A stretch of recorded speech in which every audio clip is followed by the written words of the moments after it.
আমি আপনাদেরকে আজকে এমন কিছু কথা বলবো, কোরআন ও হাদিস থেকে এমন কিছু দিক নির্দেশনা বলবো ইনশাআল্লাহ, যেগুলো অন্তরের কান দিয়ে শোনা জরুরি, স্বাভাবিক কান না। কিসের কান দিয়ে শোনা জরুরি? অন্তরের কান দিয়ে শোনা জরুরি। আমি ধারাবাহিক আপনাদের সামনে একটা বিষয় নিয়ে আলোচনা করব। আমার বিষয়বস্তু হলো, যেহেতু এটা একটা মাদ্রাসার মাহফিল, তাই না? এই মাদ্রাসায় আমরা সন্তানদেরকে দিছি কেন? মানুষ হওয়ার জন্য, তাই না? আলেম হওয়ার জন্য, আলেমা হওয়ার জন্য। আর আলেমা হওয়ার জন্য কেন দিছি? আল্লাহ তাআলার কাছে গিয়ে যেন আমি বলতে পারি যে আমার সন্তানকে কোরআন শিখাইছি। আর কোরআন কেন শিখাইছি? আমার সন্তান যেন আদর্শবান মানুষ হয় এবং আমার সন্তানের মাধ্যমে যেন আল্লাহ খুশি হয়ে আমার জন্য জান্নাতের ফয়সালা করে দেন। এজন্য আজকে আমাদের আলোচ্য বিষয় হলো সন্তানদের ব্যাপারে আমাদের করণীয় কি। সন্তানদের ব্যাপারে আমাদের করণীয় কি, আমরা কি করব সন্তানের জন্য। কোরআনে কারীমের মধ্যে আল্লাহ রাব্বুল আলামিন বলেন, ইয়া আইয়ুহাল্লাযীনা আমানু কু আনফুসাকুম ইয়া আইয়ুহাল্লাযীনা আমানু কু আনফুসাকুম ওয়া আহলিকুম নারা ওয়াকুদুহান নাস ওয়াল হিজারা। আমার আল্লাহ তাআলা বলেন, ও হে ঈমানদাররা, ও আমার মুমিন বান্দারা, তোমরা নিজেরা এবং নিজের পরিবারকে জাহান্নামের আগুন থেকে বাঁচাও। দুনিয়ার আগুন যতটুকু না কঠিন, আখিরাতের আগুন তার চেয়ে লক্ষ লক্ষ বেশি কঠিন। দুনিয়ার আগুন যদি আমরা সহ্য না করতে পারি, আখিরাতের আগুন আমাদের সহ্য করার কোনো ক্ষমতা নাই। আছে না নাই? দুনিয়ার আগুন আমাদের সহ্য করার ক্ষমতা নাই, আখিরাতের আগুন সহ্য করার ক্ষমতা আছে? আল্লাহ তাআলা বলতেছেন, ওয়াকুদুহান নাস ওয়াল হিজারা, জাহান্নামের জ্বালানি হবে মানুষ আর পাথর। বলেন না নাউজুবিল্লাহ। নাউজুবিল্লাহ অর্থ কি জানেন না? মানে আমরা আল্লাহর কাছে জাহান্নামের এই জ্বালানি হওয়া থেকে মুক্তি চাই। জ্বালানি বুঝেন তো না? আমরা এই যে আগুন জ্বালাই, লাকড়ি, গ্যাস, কেরোসিন, এগুলো হলো জ্বালানি। জাহান্নামকে আল্লাহ জ্বালাইবেন আগুন, জাহান্নামের আগুনকে আল্লাহ জ্বালাইবেন মানুষ আর পাথর দিয়া। কত ভয়াবহ হবে! আল্লাহ তাআলা কোরআনে কারীমের মধ্যে বলছেন, সূরাতুত তাহরীমের 6 নম্বর আয়াতে আল্লাহ তাআলা বলেন, ইয়া আইয়ুহাল্লাযীনা আমানু কু আনফুসাকুম ওয়া আহলিকুম নারা। হে ঈমানদাররা, হে মুমিন বান্দারা। দেখেন এখানে আল্লাহ তাআলা ইয়া আইয়ুহাল্লাযীনা আমানু বলছেন। আমরা সন্তানদেরকে দুই ভাবে ডাকি। কয় ভাবে ডাকি? দুই ভাবে। একটা নাম নিয়া, এই ছেলে, একটা হলো নাম নিয়া, ছেলের নাম আব্দুল্লাহ, এই আব্দুল্লাহ এদিকে আসো। আরেকটা হলো মোহাব্বত করে বলি, বাবা এদিকে আসো। এই বাবা ডাকটা, এটা আমাদের একেবারে অন্তর কলিজা থেকে বের হয়। আল্লাহর নবী সাল্লাল্লাহু আলাইহি ওয়াসাল্লামকে আল্লাহ তাআলা হাবিব বলে ডাকতেন। এটা ছিল আল্লাহর নবীর জন্য সবচেয়ে বড় মুহাব্বতের, আল্লাহর পক্ষ থেকে। আর বান্দার জন্য, আমাদের মুসলিমদের জন্য, মুমিনদের জন্য আল্লাহ তাআলার সবচেয়ে মুহাব্বতের ডাক হলো ইয়া আইয়ুহাল্লাযীনা আমানু। সবচেয়ে ভালোবাসা। সন্তানকে আমরা যেরকম ডাকি বাবা, আল্লাহ আমাদেরকে এরকম ভালোবাসা ডাকি কি ইয়া আইয়ুহাল্লাযীনা আমানু, হে ঈমানদাররা, তোমরা নিজেরা বাঁচো জাহান্নামের আগুন থেকে এবং তোমার পরিবারকে বাঁচাও। কয়টা কথা বলছেন এখানে? দুইটা। কয়টা? এক নাম্বার কে বাঁচবে? নিজে। দুই নাম্বার কে বাঁচবে? পরিবার। এবার আসেন, নিজেকে যে বাঁচাবো এবং পরিবারকে বাঁচাবো, আজকে আমাদের আলোচনা হইল সন্তানের ব্যাপারে আমাদের করণীয় কি। নিজে তো বাঁচবই, পরিবারকে কিভাবে বাঁচাবো? দেখেন, দুনিয়ার মধ্যে আল্লাহ তাআলা আমাদেরকে পাঠাইছেন। এই দুনিয়ায় কি আমাদের শেষ? সবাই জোরে বললেন, দুনিয়া আমাদের শেষ? কিছুদিন আগে এই মাদ্রাসার যিনি কোষাধ্যক্ষ ছিলেন, মুফতি নজরুল ইসলাম সাহেবের বাবা, এই গত 1 তারিখে আল্লাহ তাআলা দুনিয়া থেকে নিয়ে গেছেন। সবাই জানি না আমরা? আল্লাহ তাআলা তাকে জান্নাতুল ফেরদাউসের আলা মাকাম নসিব ফরমান। সকলে বলি আমিন। মুফতি নজরুল ইসলাম সাহেবের বড় জেঠা এখানে বসা, বড় জনের আগেই ছোট জনকে নিয়ে গেছে আল্লাহ তাআলা। আল্লাহ তাআলা দুনিয়াতে মানুষকে পাঠানোর একটা সিরিয়াল আছে। আগে সন্তানকে পাঠায় না আগে বাবাকে পাঠায়? আগে বাবাকে পাঠায় না আগে দাদাকে পাঠায়? দাদাকে। সিরিয়াল আছে, দাদা, বাবা, ছেলে, নাতি, পুতি। কিন্তু আল্লাহ তাআলার দুনিয়া থেকে উঠায় নেওয়ার কোন সিরিয়াল নাই। আছে? এমনও হইতে পারে আমি আজকে চলে যেতে পারি, এমনও হইতে পারে আমরা কালকে চলে যেতে পারি। কেউ জানি না আমরা কখন চলে যাব, কেউ জানি না আমরা কখন আল্লাহ তাআলার ডাক চলে আসবে। এজন্য আল্লাহ তাআলা অনেক মুহাব্বতের সাথে ডাক দিয়ে বলতেছেন, ইয়া আইয়ুহাল্লাযীনা আমানু কু আনফুসাকুম ওয়া আহলিকুম নারা, নিজেও জাহান্নামের আগুন থেকে বাঁচো, পরিবারকেও জাহান্নামের আগুন থেকে বাঁচাও। আল্লাহর নবী সাল্লাল্লাহু আলাইহি ওয়াসাল্লাম বলেন, আলা কুল্লুকুম রা ওয়া কুল্লুকুম মাসউলুন আন রাইয়াতিহি, হে মুমিনরা, হে ঈমানদাররা, তোমরা মনে রাখো তোমরা প্রত্যেকে দায়িত্বশীল, আর প্রত্যেক দায়িত্বশীলদেরকে আল্লাহ তাআলা তার অধীনস্থদের সম্পর্কে জিজ্ঞাসা করে। তার মানে আমরা মারা গেলে আল্লাহ তাআলা আমাদেরকে আমাদের সন্তানদের সম্পর্কে জিজ্ঞাসা করবে না? করবে না? জোরে বলেন, করবে না? করবে না? আমার স্ত্রী সম্পর্কে জিজ্ঞাসা করবে না? আমার অধীনস্থ যারা আছে সবার সম্পর্কে জিজ্ঞাসা করবে। আমি এখন যে কথাগুলো বলবো আপনারা খুব দিল দিয়ে শুনেন। দেখেন আমাদের সমাজে চলতেছে কি, আমরা করতেছি কি, আর আল্লাহ তাআলা চাইতেছে, এই দুইটা বিষয়। আমরা কি করতেছি, আল্লাহ আমাদের কাছে কি চাইতেছে। আমরা আমাদের সন্তানদের সবাই এই চেষ্টা করি যে আমার সন্তান কিভাবে বড় পয়সাওয়ালা হবে। চিন্তা করি না? বলেন, আমার সন্তান কিভাবে বড় পয়সাওয়ালা হবে, আমার সন্তান কিভাবে সমাজের মধ্যে সম্ভ্রান্ত হবে, সম্মানিত হবে। আমি চাই এমন হইতে যে আমার সন্তানকে পুরা এলাকার মানুষ চিনুক, পুরা দেশের মানুষ চিনুক, পুরা রাষ্ট্রের মানুষ চিনুক, পুরা পৃথিবীর মানুষ চিনুক।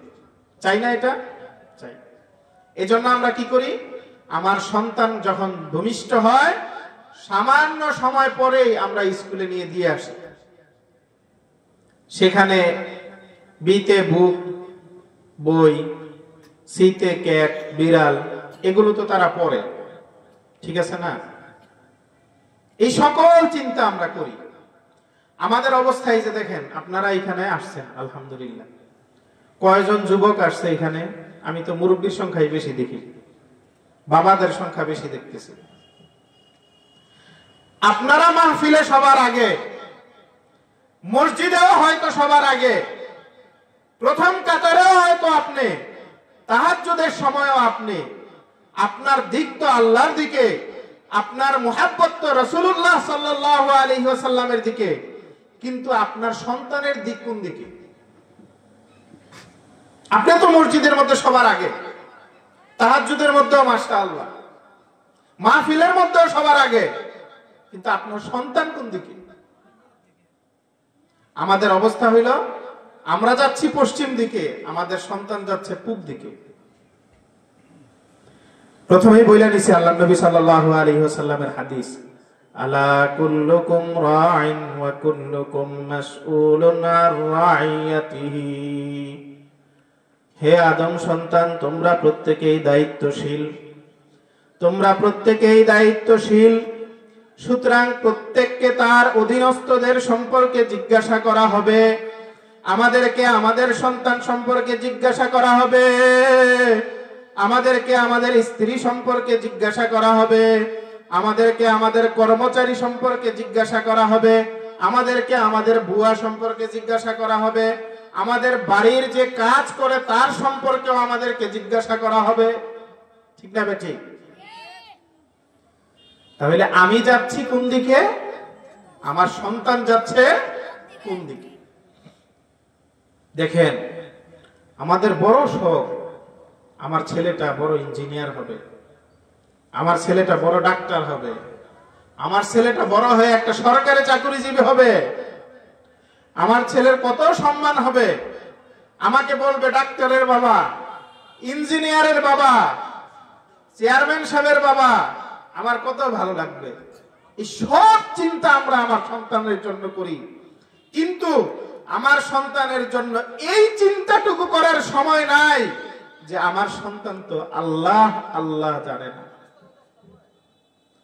আমার সন্তান তো বিসমিল্লাহির রহমানির রহিম, বিসমিল্লাহির রহমানির রহিম পড়তে জানে না। আমার সন্তান তো কোরআনে কারীম পড়তে জানে না।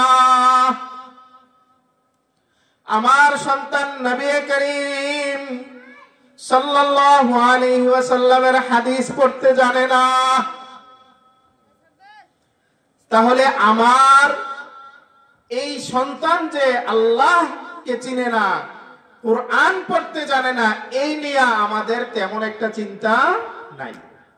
দেখেন, আমি আগেও বলছি আপনাদেরকে, আমি এমন কিছু আলোচনা করব যে আলোচনাগুলো আমাদের ফায়দা হয়।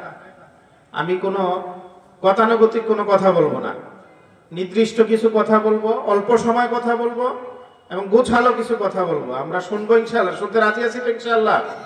কষ্ট হচ্ছে না তো? তো আমাদের যে আলোচনা চলতেছিল যে আমরা আমাদের সন্তানদের সব বিষয়ে ফিকির করি, শুধু কোরআনের বিষয়ে ফিকির করি না। সবাইকে একটা জিনিস জিজ্ঞাসা করি, কেউ হাত তুলবেন না, কিন্তু মনে মনে নিজেকে জিজ্ঞাসা করবেন। হাত তুললে হয়তো অনেকে লজ্জা পেয়ে যাবেন, আমি আপনাদেরকে লজ্জা দেওয়ার জন্য আসি, শুধু আমাদের ভিতরে অনুভূতি জাগানোর জন্য বলছি। আমরা এখানে যারা আছি কয়জন লোক সঠিকভাবে কোরআন পড়তে পারি? নিজেকে নিজে জিজ্ঞাসা করি। কোরআনে কারীম আমরা যখন মাটির নিচে যাব, সবাইকে তো দিবে, কেউ বাঁচবো? সবাই যাব। সেখানে গেলে কি আমি এতে অ্যাপেল, বিতে বল, সিতে ক্যাট এটা জিজ্ঞাসা করবে ফেরেশতারা? আমি এটাকে ছোট করতেছি না, এটাও শিখবেন, এটাও শিখার দরকার আছে। কিন্তু শুধু এটা শিখলাম যেটা আমার মৃত্যুর পরে আল্লাহ তাআলার কাছে যাওয়ার পরে আমাকে যেই কোরআন নিয়ে প্রশ্ন করা হবে, যেই কোরআন আমাকে জাহান্নামের আগুন থেকে উদ্ধার করবে, সেই কোরআনের খবর কই আমাদের? এই জিনিসটা আমি আপনাদেরকে বলতেছি। আমরা এতে অ্যাপল, বিতে বল, সিতে ক্যাট এগুলো শিখব, কিন্তু এগুলো তো আমাদের দুনিয়ার কাজে লাগবে। কিসের কাজে লাগবে? দুনিয়ার কাজে লাগবে। আমাদের চোখটা বন্ধ হইলে আমাদের আর এইগুলো কোনো কাজে লাগবে। চোখটা বন্ধ হইলেই আমাদের শেষ। দেখেন, হাদিসে আসছে, খুব খেয়াল করে শুনেন, হাদিসে আসছে যখন আমাদেরকে কাঁধে করে নিয়ে যাবে, কবরে শোয়ায় দিয়ে আসবে, তখন যারা দুনিয়াতে কোরআন পড়তো, ভালো করে বুঝেন, যারা দুনিয়াতে কোরআন পড়তো, এই কোরআন তাদের মাথার কাছে বসে থাকে।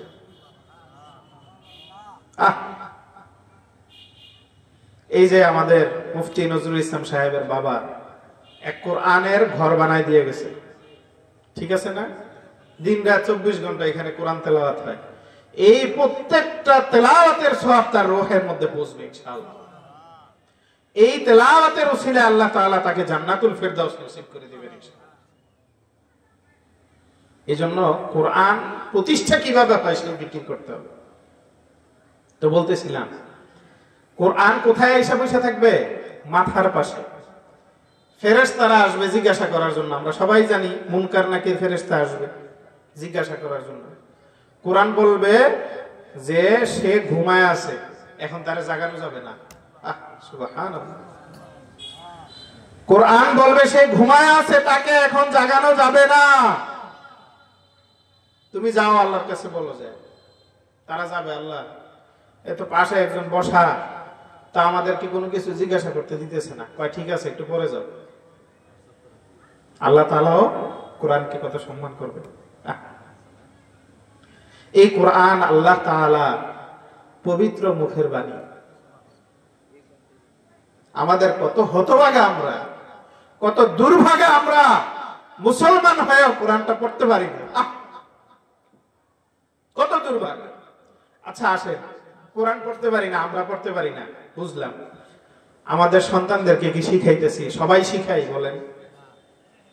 সবাই, সবার সন্তানদের। আপনি আপনার সন্তানকে স্কুলে পড়ান, কলেজে পড়ান, ভার্সিটিতে পড়ান, কিন্তু আপনার জন্য কোরআন শিক্ষা দেওয়া ফরজ। প্রত্যেকের জন্য কোরআন শিক্ষা করা কি ফরজ। নামাজ যেমন ফরজ, কোরআন শিক্ষা করাটাও তেমন ফরজ। এখন আসেন, কোরআন নিজে পারি না, নিজের সন্তানকে তাও শিখে। এবার আসেন, এইখানে মেলান্দহের মধ্যে মাহমুদপুর কাজাইকাটা ইউনিয়নে কয়েক হাজার গ্রাম, কয়েক হাজার বাড়ি হবে না? প্রত্যেকটা ঘরে ঘরে কি কোরআন আছে বলেন? বলেন, বুকে হাত দিয়ে বলেন, আছে? কেমন মুসলমান আমরা? আমার ঘরে কোরআনটা পর্যন্ত নাই। আফসোসের বিষয় কিনা বলেন? আমি মুসলমান, ঈমানের পরে আমার জন্য সবচেয়ে পবিত্র, সবচেয়ে গুরুত্বপূর্ণ কিতাব হলো কোরআন। সেই কোরআন আমার ঘরে নাই, সেই কোরআন আমার সিনায় নাই, সেই কোরআন আমার সন্তানের মধ্যে নাই, কোনো কিছুর মধ্যে সেই কোরআন নাই। আমাদের জীবনে তো নাই। আমি কোরআন পড়তেই পারি না, তো কেমনে বুঝবো যে আল্লাহ আমার কি বলছে? এই জন্য এই মাহফিল গুলো হয়। এই জন্য কি হয়? এই মাহফিল গুলো হয়। এই মাহফিলে ওই যে সূরা তাহরিমের একটা আয়াত তেলাওয়াত করছি, ইয়া আইয়ুহাল্লাযীনা আমানু কু আনফুসাকুম ওয়া আহলিকুম নারা। হে ঈমানদাররা, নিজেকেও জাহান্নাম থেকে বাঁচাও, নিজের পরিবারকেও জাহান্নাম থেকে বাঁচাও। এই যে কোরআন শোনাইতেছি, এটা হইল যখন নবীরা থাকবে না তখন উলামায়ে কেরামের কাজ। যখন নবীরা থাকবে না তখন কার কাজ? উলামায়ে কেরামের। এই উলামায়ে কেরামের দায়িত্ব হিসাবে এটা আপনাদেরকে শোনাচ্ছি। দেখেন, এই হইল আমাদের অবস্থা যে আমরা, আমাদের সব কিছু ঠিক আছে, আমি 5 ওয়াক্ত নামাজ পড়তেছি, আমি সবার আগে মসজিদে যাই, আমি তাহাজ্জুদ পড়ি, আমার কোনো কিছুর মধ্যে সমস্যা নাই, কিন্তু আমার সন্তানের ব্যাপারে বিন্দু মাত্র আমার খবর নেই। আল্লাহ নবী সাল্লাল্লাহু আলাইহি ওয়াসাল্লাম বলেন, যে ব্যক্তি, খুব খেয়াল করে শুনেন, যে ব্যক্তি নিজের সন্তানাদি সহ মাখলুককে খুশি করার জন্য, যে ব্যক্তি নিজের সন্তানাদি ও মাখলুককে খুশি করার জন্য আল্লাহ রাব্বুল আলামিনকে নারাজ করবে, আল্লাহ রাব্বুল আলামিনের নাফরমানি করবে, আল্লাহ রাব্বুল আলামিনকে অসন্তুষ্ট করবে, ওই সন্তান এবং ওই মাখলুককে তার উপর চাপায়া দেওয়া হবে। ওই সন্তান আর ওই মাখলুক সেই বাবাকে, সেই মাকে সারা জিন্দেগি কষ্ট দিতে থাকবে। বলেন না নাউজুবিল্লাহ। আল্লাহ নবী সাল্লাল্লাহু আলাইহি ওয়াসাল্লামের হাদিস, কি বললাম? যেই সন্তানের জন্য, ভালো করে বুঝেন, যেই সন্তানের জন্য আজকে আমি আল্লাহকে নারাজ করলাম, কাকে নারাজ করলাম? আল্লাহকে নারাজ করলাম।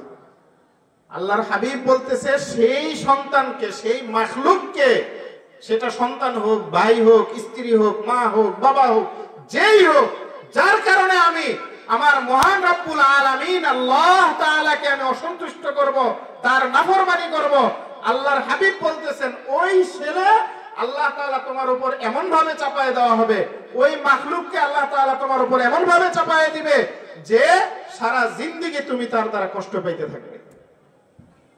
এখন আসেন আল্লাহর নবীর এই হাদিসকে সামনে রেখে আমাদের সমাজের চিত্রটা একটু দেখি। বুঝে আসছে না কথা? আল্লাহর নবীর এই হাদিসকে সামনে রেখে আমরা সমাজের চিত্রটা একটু দেখি। কি চিত্র? আমরা আমাদের সন্তানকে কলেজ ইউনিভার্সিটিতে পড়াইছি, শুধু কলেজ ইউনিভার্সিটিতে পড়াইছি। আমি আমার সন্তানকে কলেজ ইউনিভার্সিটিতে পড়ানোর পরে বড় ইঞ্জিনিয়ার বানাইছি, বিদেশে পাঠাই দিছি। এখন সে এত লক্ষ লক্ষ কোটি টাকা কামাই করে যে বাংলাদেশে আসার বা নিজের পরিবারের কাছে আসারও সময় পায় না। এমন লোক আছে না নাই? ফলাফল কি হয়? এই সন্তানের দুনিয়ার সবকিছু আমি শিখাইছি, কিন্তু তাকে হালাল কোনটা হারাম কোনটা মাদ্রাসায় দেই নাই, শিখাই নাই। কোরআন তাকে শিখাই নাই, হাদিস তাকে শিখাই নাই, কোনটা করলে আল্লাহ নারাজ হবে সেটা শিখাই নাই, কালিমা তাকে শিখাই নাই, হাদিস তাকে শিখাই নাই। ফলাফল কি হয়েছে? যে এই সন্তানের ব্যাপারে আল্লাহ তাআলা নারাজ হয়ে গেছে। আমি দুনিয়ার সব শিখাইছি, কিন্তু আমি আল্লাহকেই চিনাই নাই। আমার দায়িত্ব ছিল আমার সন্তানকে আল্লাহকে চিনানো। আমি সব শিখাইছি, কিন্তু আমার সন্তানকে আমি আল্লাহকে চিনাই নাই। এখন ফলাফল কি হইল? আল্লাহ নারাজ হয়ে গেছে। আল্লাহ নারাজ হওয়ার পরে এখন আমাদের সমাজের চিত্র কি? বাবাকে মাকে সময় দেওয়ার সময় সন্তানের কাছে নাই। বাবা মা যখন বুড়া হয় তখন নিয়া বৃদ্ধাশ্রম, কোথায়? বৃদ্ধাশ্রমে নিয়ে রেখে আসে। দেখেন, বাংলাদেশের কথা বলতেছি, দূরের কথা না। আমেরিকা, ইউরোপ, আমেরিকা তো আছেই। কোথাকার কথা বলতেছি? বাংলাদেশের কথা। সন্তান তার বাবাকে বৃদ্ধাশ্রমে রেখে আসছে, বৃদ্ধাশ্রমে যায় দেখারও সুযোগ নেই। ফোন দিছে যে আপনার বাবা মারা গেছে। ফোন দিছে কি? আপনার বাবা মারা গেছে। বলছে আচ্ছা ঠিক আছে আমি দেখতেছি। কিছুক্ষণ পরে ছেলে ফোন দিয়ে বলতেছে যে আমি তো একটা মিটিং এ ব্যস্ত, এমন গুরুত্বপূর্ণ একটা মিটিং, এই মিটিং এ আমার যাইতেই হবে, সুতরাং আপনারা দাফন কাফন করে সবকিছু করে দেন, বিল কত টাকা এটা আমার কাছে পাঠাই দিয়ে। এর চেয়ে হতভাগা বাবা আর কেউ হইতে পারে? ফলাফল কি হয়? তখন চোখের পানি ছাড়ে, তখন সারা জিন্দেগি ভর কান্দে আর কয় আহ কি করলাম, আমার জমি বেচা আমি এই ছেলেরে পড়াইছি, আমি অমুক সুদের উপরে টাকা লাগায় আমি এই ছেলেরে পড়াইছি, আমি অমুক কিছু বন্ধক দিয়ে ওই ছেলেরে পড়াইছি, আমার জমি বেচা, আমার স্বর্ণ গয়না যা ছিল সব বেচা পড়াইছি, এই ছেলের আমার জানাজাটুকু পড়ার মতো সময় তার নাই। কার জন্য আমরা এগুলো করলাম? কার জন্য এগুলো করতেছি? দেখেন, আল্লাহ তাআলার এই কোরআন বড় সম্মানের, এই কোরআন বড় সম্মানের। আপনাদেরকে কয়েকটা হাদিস আমি শোনাই। قال النبي صلى الله عليه وسلم خيركم من تعلم القرآن وعلمه। দুনিয়ার মধ্যে সর্বশ্রেষ্ঠ ওই ব্যক্তি যে কোরআন নিজে শিখে এবং অপরকে শিখায়। সর্বোত্তম কে? কোরআন নিজে শিখে অপরকে শিখায়। এটা কার সার্টিফিকেট বলেন? আল্লাহর নবীর সার্টিফিকেট। কার সার্টিফিকেট? আমি যদি পুরা পৃথিবীর মধ্যে সবচেয়ে বড় ধনী হই, আমি ধরেন আমি পুরা পৃথিবীর মধ্যে সবচেয়ে বড় ধনী, আর একটা বাচ্চা সে কোরআন পারে, কোরআন পড়ে, কে শ্রেষ্ঠ বলেন? এই সন্তান, এই বাচ্চাটা আমার চেয়েও পুরা পৃথিবীর মানুষের চেয়েও সে কি দামি। কারণ সে দামি, এটা কে বলছে?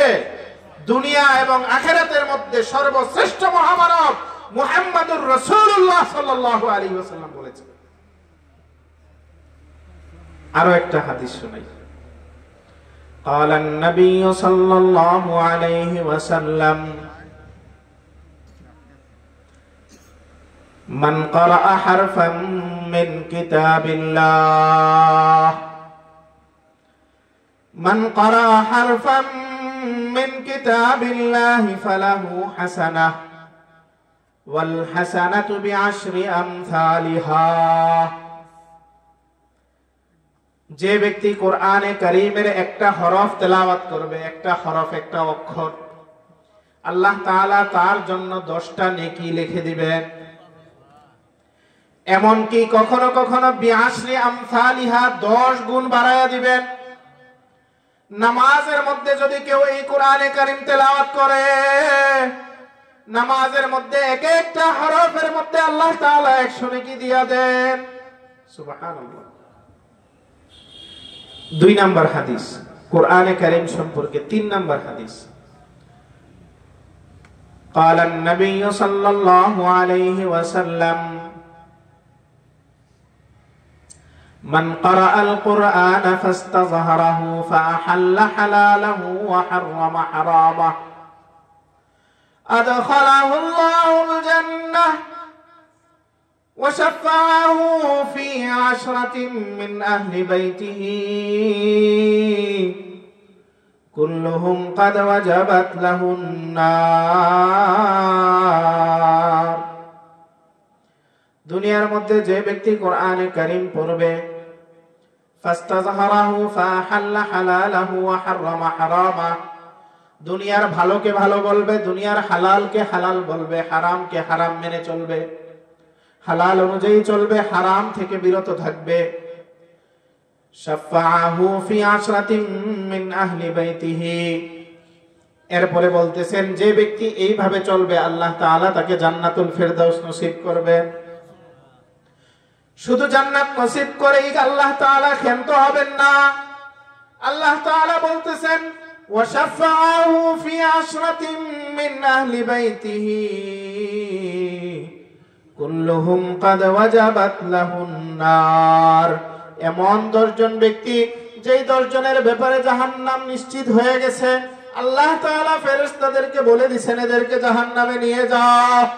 এমন 10 জনের ব্যাপারে যদি ওই কোরআন যে শিখছে, কোরআনের যে হাফেজ হইছে, সে যদি এই 10 জনের ব্যাপারে সুপারিশ করে, আল্লাহ তাআলা এমন জাহান্নামী 10 জন লোককেও গুনাহ মাফ করে জান্নাতের ফয়সালা করে দিবে। অথচ এই কোরআনের ব্যাপারে আমাদের কি নাই? ফিকির নেই। এখন চিন্তা করি, আমরা যদি মারা যাই, যত জিন্দেগিতে কেউ গুনাহ করি না এরকম আছে নাকি? বলেন সবাই, এটা সরবের কিছু নাই। গুনাহ করি না এরকম আছে কেউ? এই গুনাহ যে আমরা করছি এটা থেকে মাফের একটা আমল, ওই যে বলছি সবার শেষে 2টা আমল দিব, এর মধ্যে একটা আমল এটা। তো এই জন্য নিজেরা কোরআন দেখেন, নিজেরা কোরআন পড়তে পারি নাই, এখন আমরা আমাদের উচিত হইল কি করা? সন্তানকে কোরআন শিক্ষা দাও। আর এই সন্তানকে কোরআন শিক্ষা দিতে হইলে কি করতে হবে? মাদ্রাসায় দিতে হবে। আপনি মাদ্রাসায় কোরআন শিক্ষা দিয়া, ফরজটুকু শিক্ষা দেওয়ার পরে আপনার ছেলেকে, আপনার মেয়েকে যা ইচ্ছা বানান, কোনো সমস্যা নাই। কিন্তু নিজের সন্তানের ব্যাপারে যদি আপনি ফিকির না করেন তাহলে হবে না। আর বাঁচাইতে আল্লাহ কিভাবে বলছিলেন মনে আছে তো? কু আনফুসাকুম ওয়া আহলিকুম নারা। আমার ছেলে ছোট্ট বাচ্চা মনে করেন, সে হামাগুড়ি দিয়া আগুন ধরতে যাইতেছে, হামাগুড়ি দিয়া আগুন ধরতে যাইতেছে, তাকে কি আমরা শুধু এই কথা বলবো যে বাবা ওইখানে আগুন, তুমি যাও না? শুধু এটা বলবো? বলেন না, এটা বলবো শুধু? এই ছেলে কি বুঝবে এটা আগুন নাকি? তার কাছে তার সুন্দর লাগতেছে, আরে এইখানে কত হলুদ রং, নীল রং, আগুনের মধ্যে নীল হলুদ লাল, কত সুন্দর, ওইখানে যাই। তখন আমরা কি করি? যাইয়া আমার সন্তানটাকে এভাবে তুলে নিয়ে তারপর চলে আসি। ঠিক দুনিয়ার মধ্যে আল্লাহ তাআলা বলতেছেন ওই আগুন থেকে যেভাবে বাঁচাইবা, তোমার সন্তানকেও জাহান্নামের আগুন থেকে এইভাবে বাঁচাইতে হবে। আর জাহান্নামের আগুন থেকে বাঁচাইতে হইলে খোদার কসম করে বলি, কোরআন শিক্ষার চেয়ে আর কোনো বিকল্প নেই। কোরআন শিক্ষা ছাড়া কোনো উপায় নেই জাহান্নাম থেকে বাঁচার জন্য। আপনি নামাজ পড়বেন, কি দিয়ে পড়বেন? নামাজ কি বাংলা ভাষায় পড়লে হবে? আমি যদি জিজ্ঞাসা করি আপনি কেমন আছেন, নামাজে কি এগুলো বললে হবে? কোরআন লাগবে। আফদালুয যিকরি তিলাওয়াতুল কুরআন, জিকির করবেন। আল্লাহ নবী সাল্লাল্লাহু আলাইহি ওয়াসাল্লাম বলছেন দুনিয়ার মধ্যে সর্বশ্রেষ্ঠ জিকির হলো কোরআনে কারীমের তেলাওয়াত। আপনি যাবেন করবেন। জান্নাতে যাওয়ার জন্য সবচেয়ে বেশি লাগবে কি বলেন তো? সওয়াব। আল্লাহর রহমতের পরে সবচেয়ে বেশি লাগবে কি? সওয়াব। আর দুনিয়ার মধ্যে সবচেয়ে বেশি সওয়াব কামাই হয় কোরআনে কারীমের মধ্যে। দেখেন আলহামদু পড়ি না আমরা, সূরা ফাতিহা তো অনেক লম্বা, আলহামদুলিল্লাহি রাব্বিল আলামিন, অতটুকু দরকার নেই, শুধু আলহামদু। দেখেন আলহামদুর মধ্যে প্রথম হইল আলিফ, লাম, হা, মিম, দাল। শুধু আলহামদুর মধ্যে 5টা অক্ষর। কয়টা অক্ষর? 5টা। আমরা যদি এখন আলহামদু পড়ি তাহলে 50টা নেকি পাবো। সুবহানাল্লাহ। এই আলহামদু যদি আমি নামাজের মধ্যে পড়ি এক একটা হরফে 100 নেকি, তাইলে আমরা কয়শো নেকি পাইলাম বলেন? 500 নেকি পাইলাম। আলহামদু বললে যদি 500 নেকি হয়, সূরা ফাতিহা পুরাটা পড়লে, কোরআনে কারীমের আরো আয়াতগুলো পড়লে কি পরিমাণ সওয়াব হবে। এবার আসেন যারা কোরআনের হাফেজ হবে, হ্যাঁ কোরআন পড়তে পারবে, আল্লাহ তাআলা হাশরের ময়দানে তাকে কি বলবেন? ক্বালান নাবিয়্যু সাল্লাল্লাহু আলাইহি ওয়াসাল্লাম ইউকালু লিসাহিবিল কুরআনি ইকরা ওয়ারতাকি ওয়ারাত্তিল কামা কুনতা তুরাত্তিলু ফিদ দুনিয়া ফাইন্না মানজিলাকা ইনদা আখিরি আয়াতিন তাকরাউহা আও কামা ক্বালা আলাইহিস সালাতু ওয়াস সালাম। আমার হাবিব সাল্লাল্লাহু আলাইহি ওয়াসাল্লাম বলেন, দুনিয়ার মধ্যে আল্লাহ তাআলা তার বান্দাকে বলবে ইকরা ওয়ারতাকি, তুমি কোরআনে কারীম তেলাওয়াত করো এবং তোমার জান্নাতের ভবনকে উঁচু করতে থাকো, তোমার মর্যাদাকে উঁচু করতে থাকো। ফাইন্না মানজিলাকা ইনদা আখিরি আয়াতিন তাকরাউহা, তুমি যত আয়াত তেলাওয়াত করবে, তুমি যদি 5000 আয়াত তেলাওয়াত করো, তুমি যদি 6000 আয়াত তেলাওয়াত করো, তোমার জান্নাতের উচ্চতা, তোমার মর্যাদার সম্মানের উচ্চতা এই 6000 তালা পরিমাণ হয়ে যাবে। তাহলে কোরআনের কোন বিকল্প আছে? তাইলে আমরা যাইতে পারি নাই, আমাদের সন্তানদেরকে মাদ্রাসায় দেওয়া জরুরি না? জরুরি না? এই জন্য এই মাদ্রাসাগুলো হযরত থানভী রাহমাতুল্লাহি আলাইহি একটা কথা বলছেন, শোনাবো আপনাদেরকে। হযরত থানভী রাহমাতুল্লাহি আলাইহি বলছেন, যদি বাংলাদেশ সহ মানে পুরা পৃথিবী থেকে মাদ্রাসাগুলো বন্ধ হয়ে যায়, শুধু কি বন্ধ হয়ে যায়? ধরেন আমি যদি মাহমুদপুরে একটা দোকান দিই, আমি দোকান দিয়ে চালাইতে পারবো না? এই একটা ছেলে যদি দোকান দেয় চালাইতে পারবে না? বা রিক্সা চালাইলাম, সবচেয়ে সহজ যেটা অটো চালাইলাম, এটাও তো চালাইতে পারবো, ঠিক না? এই জিনিসটা যদি সকল আলেমরা মাদ্রাসায় পড়ানো বাদ দিয়ে যদি কি করে এটা শুরু করে দেয়, তাহলে হযরত থানভী রাহমাতুল্লাহি আলাইহি বলেন যে আলেমরা যদি মাদ্রাসাগুলো বন্ধ করে ব্যবসা বাণিজ্যের মধ্যে লেগে যায়, অন্য কোনো কাজের মধ্যে লেগে যায়, তাহলে 20 বছর পর আমাদের সন্তানদেরকে আর একটাকেও মুসলমান পাওয়া যাবে না। কে শিখাবে? এখন মাদ্রাসা খুইলা দিয়ে আমরা দেই না, আর যখন মাদ্রাসাই থাকবে না তখন কে শিখাবে? আমাদের ঢাকা থেকে আমাদের প্রধান মুরব্বী এবং অত্র মাদ্রাসার মুহতামিম হযরতুল আল্লামা মুফতি শহীদুল আনোয়ার সাদি সাহেব দামাত বারাকাতুহুম চলে আসছেন। আমি আর কিছু সময় কথা বলে হযরতের জন্য সময় করে দেব ইনশাআল্লাহ। তো যেই কথাটা বলতেছিলাম, সন্তানকে আমরা এমন ভাবে বাঁচাইতে হবে। দেখেন অনেকে আমরা একটা প্রশ্ন করি, খুব খেয়াল করে কথাগুলো খেয়াল করে, অনেকে প্রশ্ন করি যে হুজুর আমি অনেক চেষ্টা করছি আমার সন্তানের মানুষ করতে পারি নাই। অনেকে প্রশ্ন করে না এরকম, অনেক চেষ্টা করছি কিন্তু কি করতে পারি নাই? মানুষ করতে পারি নাই। আবার একটা দলিলও দেয়। কি দলিল?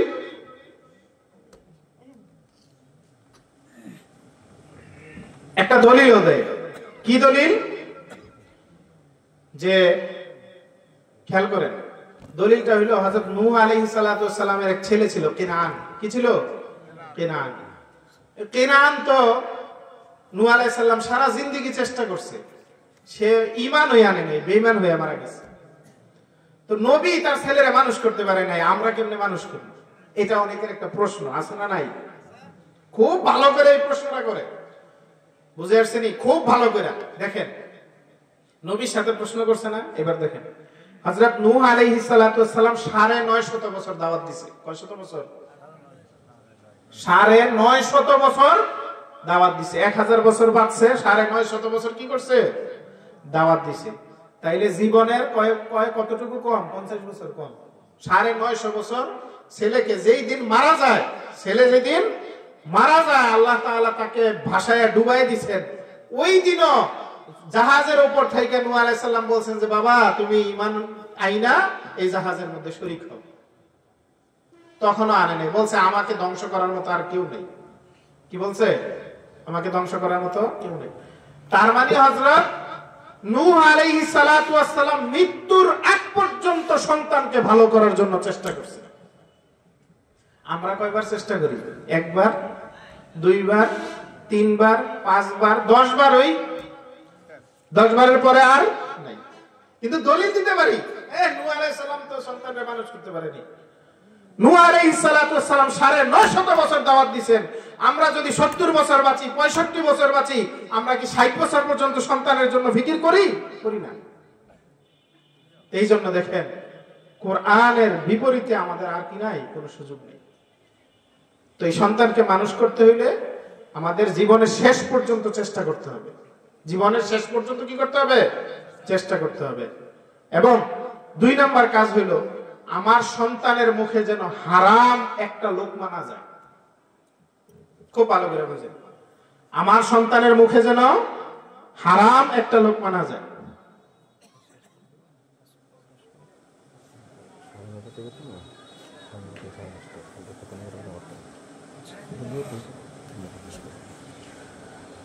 হারাম লোকমা যেন না যায়। হযরত থানভী রাহমাতুল্লাহ আলাইহির উস্তাদ মাওলানা ইয়াকুব সাহেব নানতবী রাহমাতুল্লাহ আলাইহি, উনি এক বাড়িতে গেছেন খানা খাওয়ার জন্য। তো যাওয়ার পরে খানা মুখে দিয়েছেন, ওনার সন্দেহ লাগলো, মনে হয় খাবারটা হালাল না হারাম। পরে জিজ্ঞাসা করছে, এই তুমি কি কাজ করো? এমন একটা কাজের কথা বলছে যে কাজ দিয়ে বোঝা যায় এই খাবারটা কি হারাম। এক লোকমা তো খেয়ে ফেলছে, সাথে সাথে উনি ওইখান থেকে উঠে চলে আসছে। আসার পরে দেখেন হযরত ইয়াকুব সাহেব নানতবী রাহমাতুল্লাহ আলাইহি বলতেছে যে এই এক লোকমা হারাম খাওয়ার কারণে আমার মনে 2 মাস পর্যন্ত শুধু আমার মনে এই কথা বলতেছিল যে গুনাহ করো, গুনাহ করো, গুনাহ করো। হারামের ক্ষতি কি দেখছেন? হারাম খাইলে মনে কি চায়? গুনাহ করো। এটা কে বুঝবে? দেখেন, এটার একটা উদাহরণ দিচ্ছি। আমরা যারা এমন গ্রামে, যে গ্রামে কোনোদিন কারেন্ট নাই, এক সময় এটাও ছিল, বিদ্যুৎ ছিল না, ছিল না, আমি তখনও আসছি এখানে।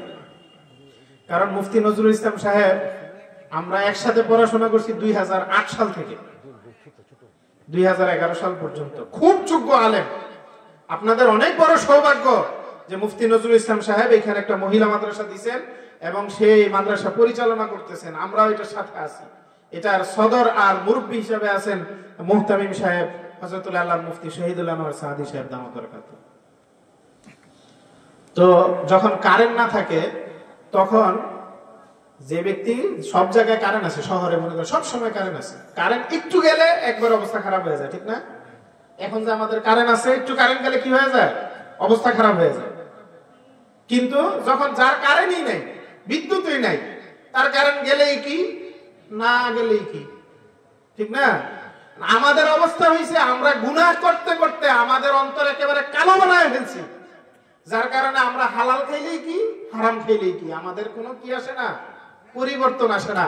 কিন্তু আকাবিরিন উলামায়ে কেরাম যারা সব সময় হালালের উপরে চলছেন, তারা একটু হারাম মুখের ভিতরে গেলে, পেটের ভিতরে গেলে ওনাদের আর ভালো লাগতো। এই জন্য সন্তানকে হারাম একটা লোকমাও খাওয়ানো যাবে না। পারবো তো আমরা ইনশাআল্লাহ? 3 নাম্বার কথা, সন্তানের সামনে মিথ্যা বলা যাবে না, কোনোভাবে মিথ্যা বলা যাবে না। কারণ এই সন্তান যদি আপনাকে দেখে মিথ্যা বলছে, সন্তানকে আপনার বলা লাগবে না, সে অটোমেটিক শিখে ফেলবে। সন্তানকে আমরা ছোট থেকে বড় করি, ধরেন যখন সে বাচ্চাটা কথা বলতে শিখে, আমরা কি ওরে শিখাই যে বাবা বলো তো তুমি আব্বু আব্বু আব্বু বলি আমরা, তুমি এটা করো, দাও নাও, এগুলো আমরা শিখাই না। কিন্তু সে ওই যে শুয়ে থাকে, খেলে, এখান থেকে শুনতে শুনতে কি করে, শিখা ফেলে।